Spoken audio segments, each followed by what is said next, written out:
नमस्कार। इसके पहले के वीडियो में हमने राष्ट्रीय आय की विभिन्न परिभाषा, उसके गणना की विधियों और उसके माप में आने वाली कठिनाइयों के विषय में जाना था। आज हम राष्ट्रीय आय की विभिन्न संकल्पनाओं के बारे में पढ़ेंगे, जो बहुत महत्वपूर्ण है। राष्ट्रीय आय की अनेक संकल्पनाएं या घटक होते हैं, जिसमें सबसे पहला है बाजार कीमत पर सकल जीडीपी एमपी।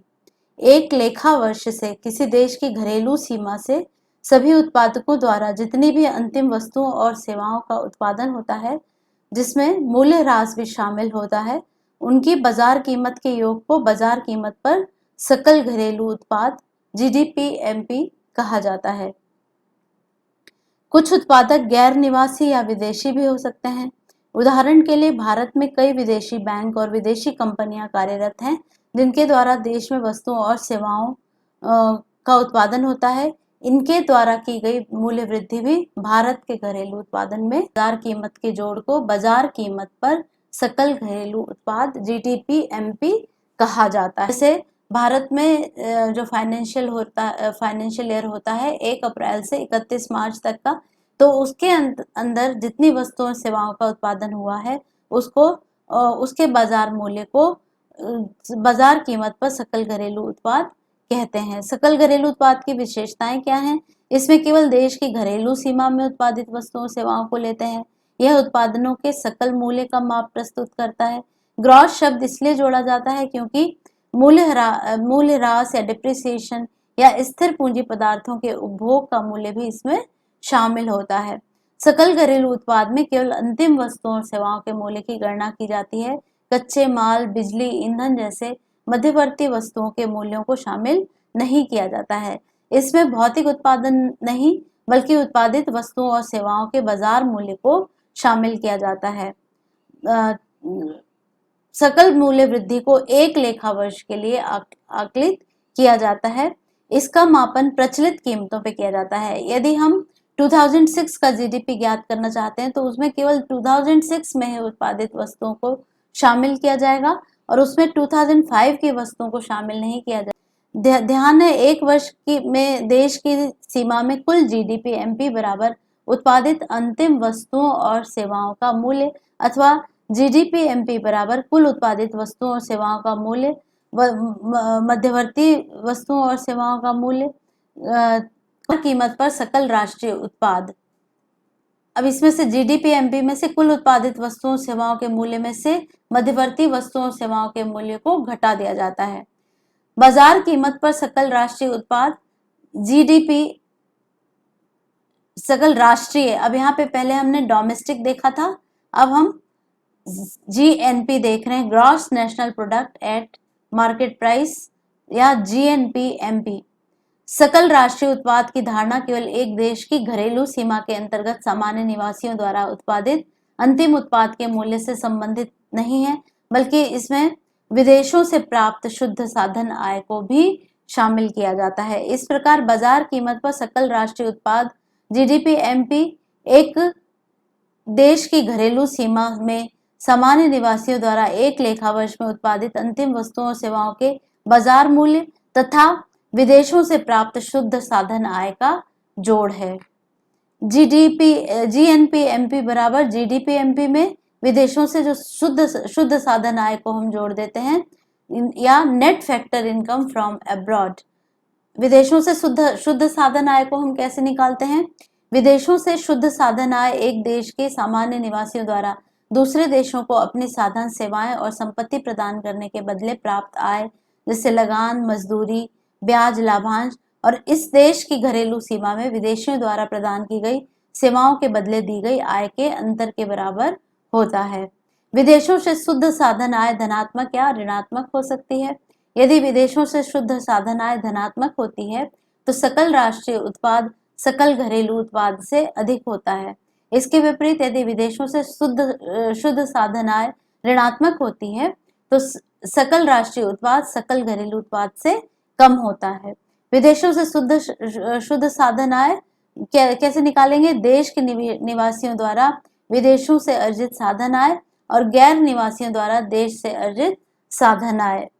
इसमें से इसको घटा देते हैं। Net factor income from abroad बराबर factor income earn by residents of the country from abroad and minus factor income earned by non residents in the country. विदेशों से शुद्ध साधन आय के घटक net factor income from abroad में भी अनेक कंपोनेंट्स होते हैं, जैसे कर्मचारियों की शुद्ध क्षतिपूर्ति, निवासी श्रमिकों विदेशों में अस्थायी रूप से काम करने वालों को मिलने वाली क्षतिपूर्ति एवं देश की घरेलू सीमा के अंदर काम करने वाली अस्थायी श्रमिकों को मिलने वाली क्षतिपूर्ति का अंतर कर्मचारियों की शुद्ध क्षतिपूर्ति कहलाता है। संपत्ति और उद्यमिता से प्राप्त शुद्ध आय विदेशों में निवासी कंपनियों की प्रतिधारित आय को छोड़कर net income from property and entrepreneurship other than retained earning of resident companies of abroad. विदेशों में निवासी कंपनियों द्वारा शुद्ध प्रतिधारित आय net retained earning of residents company abroad. अब जो है बाजार कीमत पर शुद्ध राष्ट्रीय आय NNP-MP या net national product at market price. उत्पादन कार्य में प्रयोग किए जाने वाले पूंजीगत यंत्र धीरे धीरे घिसते रहते हैं, कुछ मशीनें और यंत्र अप्रचलित हो जाते हैं, इसलिए सकल राष्ट्रीय उत्पादन का कुछ भाग घिसे और अप्रचलित यंत्रों को बदलने में व्यय हो जाता है। इसको हम क्या कहते हैं? मूल्यह्रास या घिसाई व्यय, डिप्रिसिएशन। यदि सकल राष्ट्रीय उत्पाद GNP में से मूल्यह्रास या घिसाई व्यय को घटा दें तो विशुद्ध राष्ट्रीय उत्पादन प्राप्त हो जाता है। NNP नेट नेशनल प्रोडक्ट, इसकी बाजार मूल्य पर राष्ट्रीय आय national income at market price भी कहा जाता है। NNP-MP बराबर GNP-MP माइनस घिसावट व्यय या NNP-MP बराबर GNP-MP माइनस डिप्रिसिएशन। बाजार कीमत पर शुद्ध राष्ट्रीय उत्पाद बराबर एक वर्ष की अवधि में उत्पादित अंतिम साधन आय माइनस घिसावट या पूंजी उपभोग, कैपिटल कंजम्पशन भी इसको कहते हैं। Net national product at market price is equal to market value of final goods and services produced during a year, net factor income from abroad minus depreciation और capital consumption. Components of depreciation क्या क्या होते हैं? जैसे सामान्य टूट फूट, normal wear and tear, जो निरंतर उत्पादन के दौरान स्थायी पूंजी की घिसावट के कारण करने होते हैं। अप्रचलन, ऑब्सोलेसेंस, जो कि उत्पादकों को पूंजीगत मशीनों के पुराना पड़ने पर उनके स्थान पर नई मशीनों के प्रयोग करने के कारण करने पड़ते हैं। मशीनों की आकस्मिक हानि या एक्सीडेंटल ब्रेकडाउन ऑफ मशीनरी। बाजार कीमत पर अब हम देखेंगे बाजार कीमत पर शुद्ध घरेलू उत्पाद NDP-MP या net domestic product at market price. बाजार कीमतों पर शुद्ध घरेलू उत्पाद का अभिप्राय एक वर्ष में एक देश की घरेलू सीमा में निवासियों द्वारा उत्पादित अंतिम वस्तुओं और सेवाओं के मौद्रिक मूल्य से है, जिसमें से स्थिर पूंजी के उपभोग को घटा दिया जाता है।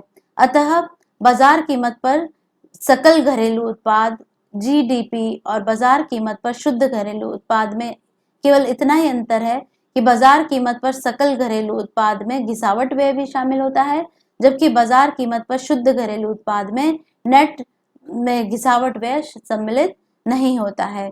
इस प्रकार बाजार कीमत पर शुद्ध घरेलू उत्पाद एक देश की घरेलू सीमा में सामान्य निवासियों और गैर निवासियों द्वारा एक लेखा वर्ष में उत्पादित अंतिम वस्तुओं और सेवाओं के बाजार मूल्य के बराबर है। इसमें से डिप्रिसिएशन या घिसावट व्यय को घटा दिया जाता है। तो हमेशा याद रखिए, जब भी ग्रॉस में से नेट निकालेंगे तो हम उसमें से gross minus depreciation is equal to net value.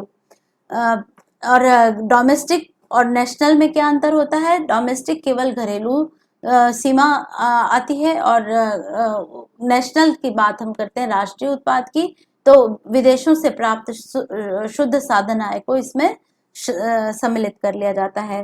तो अब हम देख रहे हैं यहाँ पे बाजार कीमत पर शुद्ध घरेलू उत्पाद बराबर बाजार कीमत पर सकल घरेलू उत्पाद माइनस पूंजी का उपभोग या घिसावट व्यय, अथवा बाजार कीमत पर सकल घरेलू उत्पाद बराबर बाजार कीमत पर शुद्ध घरेलू उत्पाद प्लस स्थायी पूंजी का उपभोग या घिसावट व्यय। NDP-MP is equal to GDP-MP minus depreciation and GDP-MP is equal to NDP-MP plus depreciation।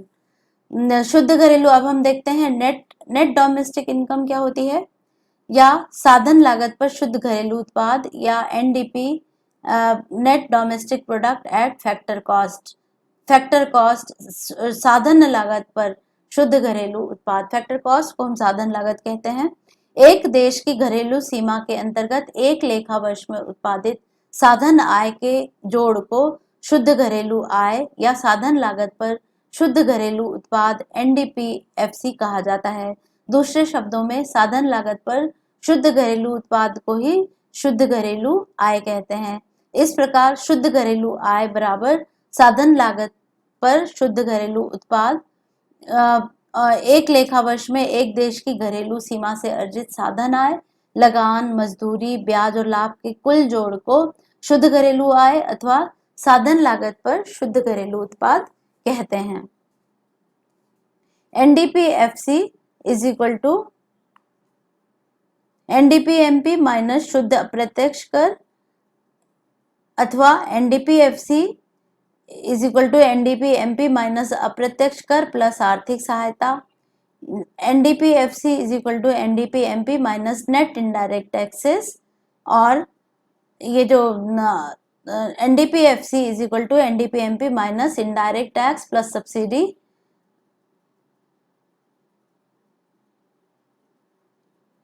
इसमें से अप्रत्यक्ष करों को घटा दे रहे हैं, सब्सिडी को जोड़ देते हैं, तो फैक्टर कॉस्ट साधन लागत पर शुद्ध घरेलू उत्पाद प्राप्त हो जाता है।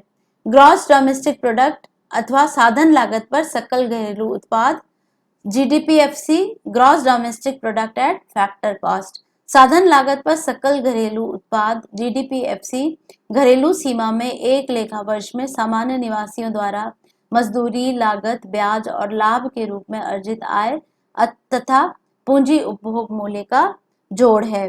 साधन लागत पर सकल घरेलू उत्पाद जीडीपीएफसी में घिसावट व्यय या मूल्य ह्रास भी शामिल होता है, जबकि साधन लागत पर शुद्ध घरेलू उत्पाद में घिसावट व्यय शामिल नहीं होता है। मैंने आपको बताया ग्रॉस में से नेट निकालने के लिए क्या करते हैं, डिप्रिसिएशन को घटा देते हैं, तो एनडीपीएफसी प्लस घिसावट व्यय ये जीडीपीएफसी हो जाएगा, और इसमें से एनडीपीएफसी प्लस डिप्रिसिएशन जीडीपीएफसी, अथवा एनडीपीएफसी बराबर जीडीपीएफसी माइनस डिप्रिसिएशन या घिसावट व्यय। अब हम देखते हैं साधन लागत पर शुद्ध राष्ट्रीय उत्पाद, net national product at factor cost अथवा राष्ट्रीय आय, नेशनल इनकम। साधन लागत पर शुद्ध राष्ट्रीय उत्पाद को ही राष्ट्रीय आय कहते हैं। राष्ट्रीय आय अथवा साधन लागत पर शुद्ध राष्ट्रीय उत्पाद मजदूरी, लगान, ब्याज और लाभ के रूप में उत्पादन के साधनों को दी जाने वाले भुगतानों को बताती है। संक्षेप में समस्त साधन भुगतानों के योग को ही राष्ट्रीय आय कहते हैं। किसी एक लेखा वर्ष में किसी देश की घरेलू सीमा में अर्जित कुल साधन आय, लगान, मजदूरी, ब्याज और लाभ और विदेशों से शुद्ध साधन आय का जोड़ या साधन लागत पर शुद्ध राष्ट्रीय उत्पाद या राष्ट्रीय आय कहलाता है। अर्थात साधन लागत पर शुद्ध राष्ट्रीय उत्पाद एनएनपी फैक्टर कॉस्ट एक वर्ष में एक देश के सामान्य निवासियों द्वारा अर्जित कुल सकल आय का जोड़ होता है। ये कॉन्सेप्ट बहुत इंपॉर्टेंट है क्योंकि इसे ही हम नेशनल इनकम कहते हैं। तो राष्ट्रीय आय को हम फाइनली जो हम लेमैन में नेशनल इनकम कहते हैं वो ये कॉन्सेप्ट होता है एनएनपी एट फैक्टर कॉस्ट, या राष्ट्रीय आय बराबर लगान प्लस मजदूरी प्लस वेतन प्लस ब्याज प्लस लाभ। NI is equal to rent plus wages plus salary plus interest plus profit. घरेलू चर को राष्ट्रीय चर में बदलने के लिए इसमें विदेशों से शुद्ध साधन आय के घटक को जोड़ दिया जाता है। इसको net factor income from abroad कहते हैं। घरेलू आय अर्थात साधन लागत पर शुद्ध घरेलू उत्पाद घरेलू चर है। इसे साधन लागत पर शुद्ध राष्ट्रीय उत्पाद बनाने के लिए इसमें विदेशों से शुद्ध साधन आय को जोड़ दिया जाता है। साधन लागत पर सकल राष्ट्रीय उत्पाद GNP eight factor cost, gross national product at factor cost. सकल राष्ट्रीय आय एक देश में एक वर्ष में सामान्य निवासियों द्वारा अर्जित साधन लागतों का कुल जोड़ है जिसमें अचल पूंजी का उपभोग, घिसावट व्यय सम्मिलित रहता है। यदि साधन लागत पर शुद्ध राष्ट्रीय उत्पाद में घिसावट व्यय को जोड़ दिया जाए तो साधन लागत पर सकल राष्ट्रीय उत्पाद जीएनपी एट फैक्टर कॉस्ट प्राप्त हो जाता है। एनएनपी एफसी प्लस घिसावट व्यय बराबर GNP FC, NNP FC plus depreciation is equal to GNP FC, GNP FC minus depreciation is equal to NNP FC. अब निजी आय को देखें, कॉन्सेप्ट 9। निजी आय से अभिप्राय उस आय से होता है जो निजी क्षेत्र के लोगों को किसी भी स्रोत से प्राप्त होती है। इसके अंतर्गत निजी क्षेत्र को मिलने वाली सभी आय भुगतान जैसे वेतन और मजदूरी, किराया, ब्याज, लाभ, मिश्रित आय आदि तथा गैर आय भुगतान जैसे सभी प्रकार के हस्तांतरण भुगतानों को जोड़ दिया जाता है और इसमें विदेशों से प्राप्त शुद्ध आय सम्मिलित होती है। निजी क्षेत्र की आय को ज्ञात करने के लिए निजी क्षेत्र को घरेलू उत्पाद से प्राप्त आय में विदेशों से प्राप्त शुद्ध साधन आय भी जोड़नी होगी।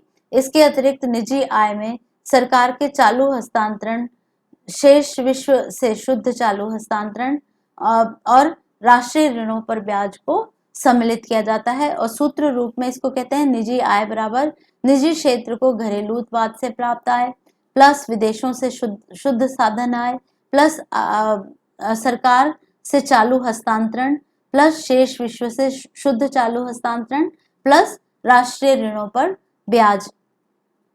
अब हम नेक्स्ट कॉन्सेप्ट देखते हैं, कॉन्सेप्ट 10। व्यक्तिगत या वैयक्तिक आय या पर्सनल इनकम। व्यक्तिगत आय से आशय उस आय से है जो किसी देश में एक वर्ष की अवधि में व्यक्तियों अथवा परिवारों द्वारा वास्तविक रूप में प्राप्त होती है। व्यक्तिगत आय सदैव राष्ट्रीय आय से कम रहती है क्योंकि उत्पादन के साधनों द्वारा जितनी आय निर्मित की जाती है वह उन्हें समस्त उपलब्ध नहीं होती है। राष्ट्रीय आय में से अनेक कटौतियां काटी जाती हैं, कुछ मदें जोड़ी जाती हैं, इसके बाद की राशि व्यक्तिगत आय कहलाती है। व्यक्तिगत आय की गणना कैसे की जाती है? इसमें से राष्ट्रीय आय में से घटाई और जोड़े जाने वाली मदें निम्नलिखित है। घटाई जाने वाली मदें क्या है? निगम आयकर या कॉर्पोरेट इनकम टैक्स। व्यापारिक निगमों को अपने लाभ का कुछ हिस्सा निगम करों के रूप में सरकार को चुकाना पड़ता है। इस प्रकार आय का वह भाग अंशधारियों को व्यक्तिगत आय के रूप में प्राप्त नहीं होता, इसे राष्ट्रीय आय में से घटा दिया जाता है। निगमों का अवितरित लाभ। निगम अपनी आय का एक भाग अंशधारियों में न बांटकर इसे पुनः व्यवसाय में विनियोजित कर देता है, अतः व्यक्तिगत आय निकालने के लिए इस भाग को राष्ट्रीय आय में से कम कर दिया जाता है। सामाजिक सुरक्षा कटौतियां, डिडक्शंस फॉर सोशल सिक्योरिटी। सामाजिक सुरक्षा हेतु जो कटौतियां प्रोविडेंट फंड और पेंशन फंड आदि के रूप में की जाती हैं उन्हें राष्ट्रीय आय में से व्यक्तिगत आय निकालने हेतु घटा दिया जाता है क्योंकि व्यक्तियों की आय इन कटौतियों से कम हो जाती है। अब इसमें जोड़े जाने वाली मदें कौन सी हैं? Items to be included. व्यक्तिगत आय की गणना हेतु राष्ट्रीय आय में से कटौतियों के घटने के बाद व्यक्तियों को जो हस्तांतरण भुगतान प्राप्त होते हैं उन्हें जोड़ दिया जाता है। इन भुगतानों में पेंशन, बेरोजगारी भत्ता आदि सम्मिलित रहते हैं। अब हस्तांतरण भुगतान या ट्रांसफर पेमेंट का भी परिभाषा आप समझ का कोई उत्पादन या किसी प्रकार का कोई कंट्रीब्यूशन नहीं प्राप्त होता है, जैसे पेंशन, बेरोजगारी भत्ता इत्यादि। इस प्रकार व्यक्तिगत आय बराबर राष्ट्रीय आय में से निगम कर को घटाया, अवितरित व्यवसायिक लाभ, सामाजिक सुरक्षा अंशदान को घटा दिया और इसमें जोड़ते क्या है? हस्तांतरण भुगतान या ट्रांसफर पेमेंट्स को जोड़ देते हैं। पर्सनल डिस्पोजेबल इनकम क्या है? व्यय करने योग्य रूप में उपलब्ध नहीं होती क्योंकि व्यक्तिगत आय का एक भाग व्यक्तियों और परिवारों द्वारा व्यक्तिगत प्रत्यक्ष करों जैसे आयकर, भवन कर आदि के रूप में सरकार को कभी कभी प्रशासन द्वारा निर्धारित कानूनों और नियमों का उल्लंघन करने पे परिवारों को दंड और जुर्माना भी देना पड़ता है, जिसे सरकार की विविध प्राप्तियों के अंतर्गत रखा जाता है। व्यक्तियों अथवा व्यक्तिगत प्रयोज्य आय, पर्सनल डिस्पोजेबल इनकम। व्यक्तियों तथा परिवारों को प्राप्त होने वाली व्यक्तिगत आय व्यय करने योग्य रूप में उपलब्ध नहीं होती क्योंकि व्यक्तिगत आय का एक भाग व्यक्तियों और परिवारों द्वारा व्यक्तिगत प्रत्यक्ष करों, आयकर, भवन कर आदि के रूप में सरकार को चुकाना पड़ता है। इसके अतिरिक्त कभी कभी प्रशासन द्वारा निर्धारित कानूनों और नियमों का उल्लंघन करने पर परिवारों को दंड और जुर्माना भी देना पड़ता है, जिसे सरकार की विविध प्राप्तियों के अंतर्गत रखा जाता है। इस प्रकार व्यक्तिगत प्रयोज्य आय ज्ञात करने के लिए व्यक्तिगत आय में से प्रत्यक्ष कर तथा सरकार की विविध प्राप्तियों को घटाना होगा। तो व्यक्तिगत प्रयोज्य आय बराबर व्यक्तिगत आय माइनस प्रत्यक्ष कर माइनस सरकार की विविध प्राप्तियां। नेशनल डिस्पोजेबल इनकम या राष्ट्रीय प्रयोज्य आय क्या होती है? राष्ट्रीय प्रयोज्य आय से अभिप्राय किसी देश की बाजार कीमत पर उस शुद्ध आय से है जो उस देश को व्यय करने के लिए उपलब्ध होती है। किसी देश की राष्ट्रीय प्रयोज्य आय उस देश की राष्ट्रीय आय, शुद्ध प्रत्यक्ष कर तथा शेष विश्व से प्राप्त चालू हस्तांतरण आय का योग होती है। अर्थात राष्ट्रीय प्रयोज्य आय बराबर राष्ट्रीय आय अर्थात साधन लागत पर शुद्ध घरेलू आय प्लस विदेशों से शुद्ध साधन आय प्लस शुद्ध प्रत्यक्ष कर प्लस शेष विश्व से शुद्ध चालू हस्तांतरण। राष्ट्रीय प्रयोज्य आय की सकल और शुद्ध धारणाएं, gross and net concepts of national disposable income. शुद्ध राष्ट्रीय प्रयोज्य आय ज्ञात करने के लिए साधन लागत के अनुसार शुद्ध राष्ट्रीय उत्पाद में से शुद्ध प्रत्यक्ष कर और विश्व के अन्य चालू अंतरणों या पूंजीगत अंतरणों को जोड़ना पड़ता है। इस ऐसे शुद्ध राष्ट्रीय प्रयोज्य आय क्या हो जाती है? NNDI बराबर राष्ट्रीय आय प्लस शुद्ध प्रत्यक्ष कर प्लस शेष विश्व से चालू अंतरण। शुद्ध राष्ट्रीय प्रयोज्य आय में से स्थिर पूंजी के उपभोग को जोड़ने पर सकल राष्ट्रीय प्रयोज्य आय GNDI को ज्ञात किया जाता है। GNDI बराबर NNDI प्लस स्थिर पूंजी का राष्ट्रीय प्रयोज्य आय के बीच का अंतर क्या होता है? राष्ट्रीय आय की गणना सदैव साधन लागत पर की जाती है, जबकि राष्ट्रीय प्रयोज्य आय की गणना बाजार कीमत पर की जाती है। राष्ट्रीय आय में केवल साधन आय को सम्मिलित किया जाता है, जबकि राष्ट्रीय प्रयोज्य आय में साधन आय के साथ साथ शेष विश्व के शुद्ध अंतरण को भी सम्मिलित किया जाता है। तो ये राष्ट्रीय आय की विभिन्न अवधारणाएं थी। विभिन्न कॉन्सेप्ट्स को आपको ध्यान में रखना जरूरी है। अगले चैप्टर्स में हम पढ़ेंगे राष्ट्रीय आय से आर्थिक कल्याण को कैसे जोड़ा जाता है और हरित लेखा विधि क्या होती है। धन्यवाद।